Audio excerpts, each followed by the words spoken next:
Техничка, преонна и прженска влада се термините кои во последниве неколку месеци се вртат се почесто во јавноста. Но, што е муабетот со техничката влада, од каде произлегува и каква е незината улога?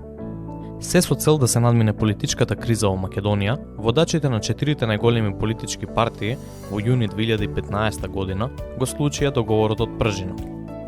Од политичкиот пржински договор произлезе обврската за избор на, како што официјално се вика, влада за спроведување избори.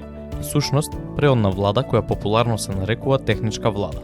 Надлежностите на оваа влада, чија главна водилка е организирањето фер и демократски избори, се со строго ограничени ингеренции за носење одлуки.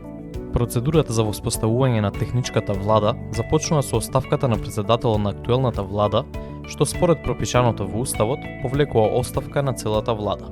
Собранието ја избира оваа преодна влада на 100 дена пред одржувањето на парламентарните избори.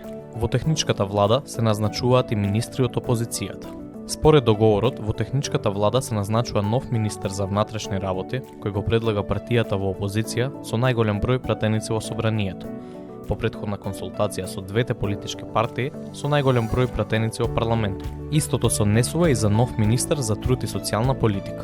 Дополнително се назначуваат и 5 нови заменици министри.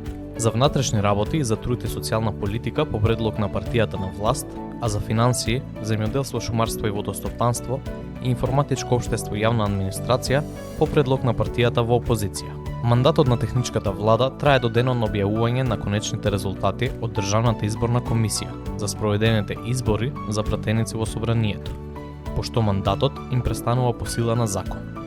Последната техничка влада беше избрана во јануари 2024 година на чело со премиерот Талат Џафери.